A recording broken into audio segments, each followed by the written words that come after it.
Yes, many thanks to the young Mini Husseini who we are following her journey as she realizes and comes to terms with what's associated with actually preparing for Muharram, preparing for Arba'in as well.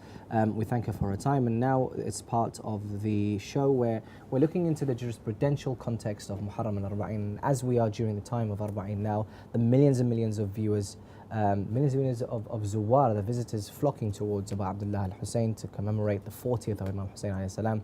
Myself and Zahra are welcoming, of course, Sayyid Mohsin Shah, who will be shedding some light into the jurisprudential aspects of Arba'in specifically. And we've covered many a topic in our previous shows. But firstly, Assalamu alaikum, Sayyid. Alaikum salam wa rahmatullah.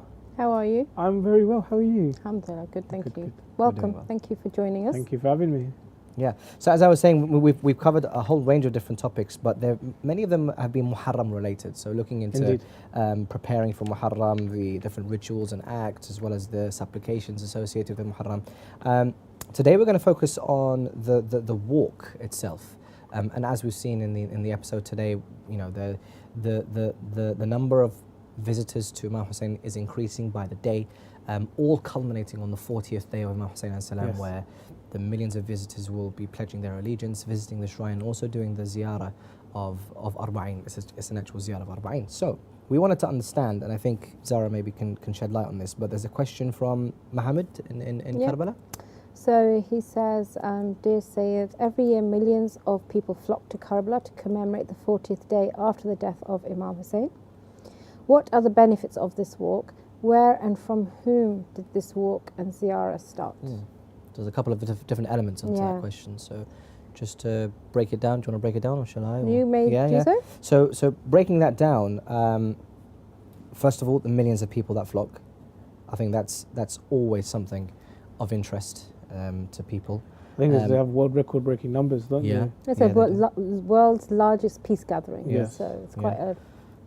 So the benefits. You want to start with the benefits of the walk specifically, and then we'll go into the historical. We'll go from a fiqh perspective. Yeah, please do. It is mustahab to do the walk, and it's mustahab to do anything, in terms of khidmah towards the Ahlul Bayt. Whether it's to, if you were to go to do ziyarah, is you get thawab for that. It's mustahab. But imagine if you drove instead of flying. Yeah, then imagine if you walked instead of driving. So the thawab and the effort you put in, will increase, and the thawab you get as well would also increase. So it's always mustahab to do ziyarah, and it's always mustahab to, go towards the Ahlul Bayt and to struggle towards the Ahlul Bayt and to struggle for the Ahlul Bayt. There's always thawab in that. In terms of Arba'in, I remember the hadith is the signs of a Shia. Yeah. To have the ring on the right finger, to pray the 51 rakah, and to be in Karbala, in the Haram of Abu Abdullah on Arba'in day is one of the signs. I think that's what really, really encourages the people to go towards Abu Abdullah and Arba'in. And not to forget Sayyidah Zainab, when she had a child, she was coming back from Sham, and then there was a road to Karbala and there was a road to Najaf. And Imam Sajjad asked her, Aunt, where do you want to go? This is towards home and this is towards Abu Abdullah. And she said, I want to go towards Abu Abdullah. And they went down that route. So also, to honor and commemorate the footsteps she took towards Abu Abdullah, and to feel her pain and her struggle. I mean, we go, and for us it's very, very easy to go to Najaf, to pay our condolences and respects to Imam Ali, and then head towards Karbala. But imagine having lost your family, your brothers, your cousins, your friends, and then to be captured, and then the whole story and narrative, as you know, and then to walk all the way back to Karbala. This is what we do is nothing compared to what Sayyidah Zainab. This is a taster, isn't it? And I think obviously there's different cities, and I'd love to see from a Google map perspective of how it must look from satellite that people from Basra, I mean, it takes weeks for them to arrive, doesn't it? People from Baghdad, Najaf, all over Iraq, people walk, and some even do it barefoot. I heard somebody, two people walked from China. And all the way. We heard this in previous episodes, actually. Yeah. They walk from China. Yeah. MashaAllah. Someone's actually, two people. And how long did it take them? Took them a couple of months. Yeah. I think maybe more than a couple of months. Can't remember how many days. But we often hear stories of people walking from Iran, for example. Yes. Yeah. That'll take a couple of days. Definitely. So it doesn't matter where. It doesn't matter where, and it doesn't really. The amazement kind of doesn't really surprise me because of the fact that, as you were saying, the importance of the service. Yes. And how much service and how much ajr, how much effort you put into the service to Imam Hussein as-salam, especially when it comes to walking. So we can understand from your perspective there's a lot of benefit when it comes to that. So yeah, I guess when it comes to who, where and from who did this walk and ziyarah start? You mentioned Sayyidah Zainab. Do you want to shed a bit more light about that? Sayyidah Zainab, after the tragedies that befell upon her, and also her entourage, Imam Sajjad and all the relatives and cousins, and as they were freed from Sham, and they stayed there for a couple of days to do majlis and to inform the people of what happened, and then they decided to return home. And on their route towards Medina, they came up a place where one route went towards Medina and the other route went towards Karbala. And she said, I want to go to my brother. And she took that route. And, they finally got back to Karbala, and, they wept. They finally had a chance to actually grieve and weep properly after the death. Because they were given a chance before when Imam Hussein was alive. And how tragic is this? That Abu Abdullah is alive and says, right, this is your chance to cry over me, because you won't get a chance afterwards. And before he left the tent, they had, a couple of minutes to cry and weep and mourn him while he was still there on his horse ready for battle. Yeah. And then left the camp and went to fight, never to return. So, they finally got to, say goodbye and make peace with their loved ones and return back to Medina. And I think this is, Arba'een is that, because people forget Karbala didn't finish on Ashura. Yeah. That was just the beginning. Absolutely. Yeah. That was the end of the beginning. There's a whole new chapter of what happened to the daughters of Zahra and what happened to the daughters of Rasulullah sallallahu alaihi wa alihi. And if you look at it from a non-Muslim point of view of what happened, the politics that went behind this saga between the Umayyads and Bani Hashim, and this seizure and this trying to grasp this control of power, going back and forth, it really breaks the heart and adds so much drama to the story that you think, how do these people cope with such things? Yeah. So I'm very interested to know, because again, what we see now is the culture materializing, and there's always, when it comes to the rituals associated with Imam Hussein, there's always the root, which is what the Imams did and what we see as part of religion, and the culture as well. So what is culture and what is actual religion? For example, did the Imams ever embark on a journey to Imam Hussein alayhi salam, and is that considered part of religion, and what we see now as culture? What's the difference? Definitely we have many narrations of people and the Imam visiting Abu Abdullah. And obviously the transportation at that time was very, very limited, so they would have been on horseback or on camel and definitely on foot to allow their animals to rest. So we do know of cases where the Imam used to go visit Abu Abdullah. And to shed more light on that, the recommendations of going to visit Abu Abdullah, and so many narrations in regards to visiting the shrine of Abu Abdullah is more thawab than Hajj. And so many narrations on, being there, so many sins are forgiven. They say while you're walking, the sun that hits the face of the Zahra, burns away the sins that he has. And every footstep, God knows how many sins are being forgiven. And every footstep, you don't know how many angels are with you by your side, asking for your forgiveness and asking Allah subhanahu wa ta'ala to reward you even more and more on your journey. We have plenty of narrations in regards to this. Right. So, in recent years, we've seen the sort of change of, since obviously political change in Iraq has allowed more people to participate. And obviously, I don't know if you want to give input and share what Iraq could have been in the more restrictive years. But nowadays, certainly, we have such a array of hospitality along the way from Najaf. Definitely. Certainly, the ones from the west, we walk from Najaf to Karbala. And how is that in terms of, how can that be perceived as a positive thing, or would you say that, there's too much of, people saying it's a distraction and that, people should focus on going to Imam Hussein? How was it from? I don't see any, negativity or any disadvantage, or I don't even see any other country or any other people that welcome and are so hospitable towards their guests than those who look after the Zahra of Abu Abdullah doing Arba'in.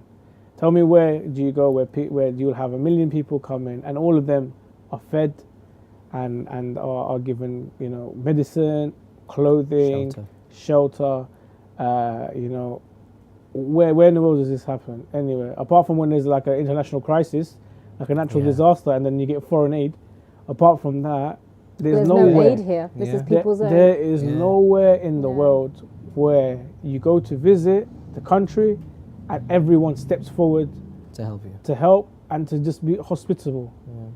And the hospitality you receive for free, there's no charge. And they don't even accept anything in return, and all they want is maybe your dua, or maybe they'll say a couple of steps please dedicate to my, you know, passed away, my father. And it makes you wonder, do they see a benefit or, you know, a hikmah, wisdom, more than the people visit? I think this is the love of Abu Abdullah. That people are so possessed with the love of Abu Abdullah that even the guests of Abu Abdullah are treated like kings. Beloved to them. You know? It's true, and I think I totally agree with you that I don't think any other country could host such, you know, large numbers and with such kindness, hospitality, because this is a country that's undergoing so much political turmoil, and yet this is such a focal point of the year of people, you know, sharing their stories. They save the whole year round to be able to serve the Zawar of Imam Hussein, and it's just quite phenomenal, isn't it? Because often where we come from, it's like, am I okay? Can I afford it, and will I be able to share from what I have? But these people.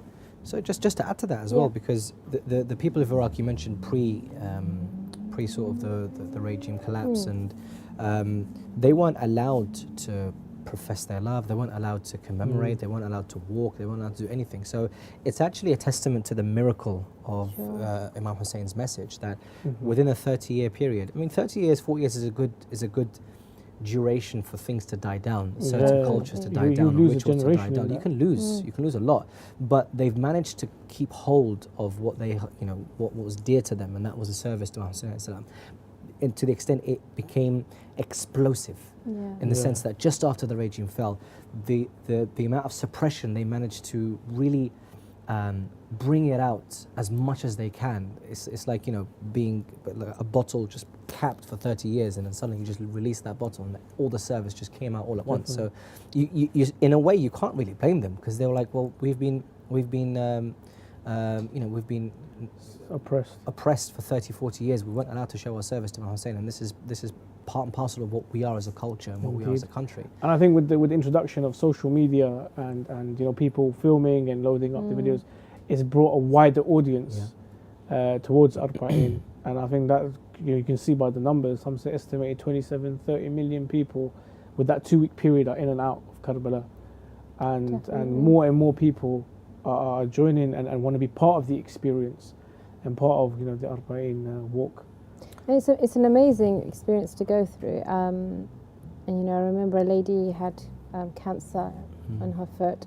She's done the walk a few times actually, and she was telling me the first night we were resting that, you know, back home I'm unable to walk 100 yards, and she said, and to think she'd done a whole day's walking at that point. It's a good couple of miles, that, isn't it? It's just phenomenal. You think, where are these miracles coming from? So it's such a miraculous opportunity, and anybody who has the opportunity ought to go, because certainly if you can't do the whole walk, one day walk. You know, there's so much, like you're saying, blessings in it, and just to experience it, because when we're not used to getting things for free in these countries, and I think it's one of the sad side effects of being in societies where it's not about sharing and giving, you know, hospitality, whereas this is quite Islamic, cultural to us, to witness that in a country that has little in terms of those people that are serving, and to see that they'll give everything for the sake of it's a lesson for us, really, I think, as well. So I don't know if you've got anything to share, something that's really... No, I guess I wanted to just shed a bit of light just before, because we've got like 30, 40 seconds left, in terms of the Ahlul Bayt alayhim salam. So you mentioned Sayyidah Zainab choosing to return back to Karbala. Have the rest of the Ahlul Bayt alayhim salam also taken part in those journeys? In which ones? Imam Sajjad was there, Yeah. definitely. Then, you know, like, to be honest, the Ahlul Bayt, they had special powers that we all know with the blessings of Allah subhanahu wa ta'ala, Right, okay. of being at two places at the same time, Mm. or being able to travel many, many distances within a blink of an eye. Now, God knows how many ziyarah that they have completed. Right. But definitely, because we even have in the hadith how every prophet, yearns the visitation of Abu Abdullah al-Hussein. You know, and I would recommend the book by His Eminence, the Grand Ayatollah Sayyid Sadiq Shirazi, in terms of the secrets and of the ziyarah of Abu Abdullah. Wow. And there's so much you can read in there in regards to the benefits of visiting Imam Hussein, the miracles of visiting Imam Hussein, the Aimma and the Nabi that they used to go, the prophets that used to go visit Abu Abdullah, the angels that go visit Abu Abdullah. Everything is mentioned in that book with references. That's quite beautiful. Because And also not forgetting the Imam of our time, absolutely. who definitely is there with Abu Abdullah. But certainly on the different occasions you go to during the year to Karbala, I think on the day of Arba'in it has a completely different vibe, and you're like visiting a king, you know, Definitely. and he's majestic. You know, there's just such power in his shrine, and Imam Hussein alayhi salam, I'm obviously referencing. And it's something that really, I pray, inshallah, we are all destined and invited to go again, and our viewers.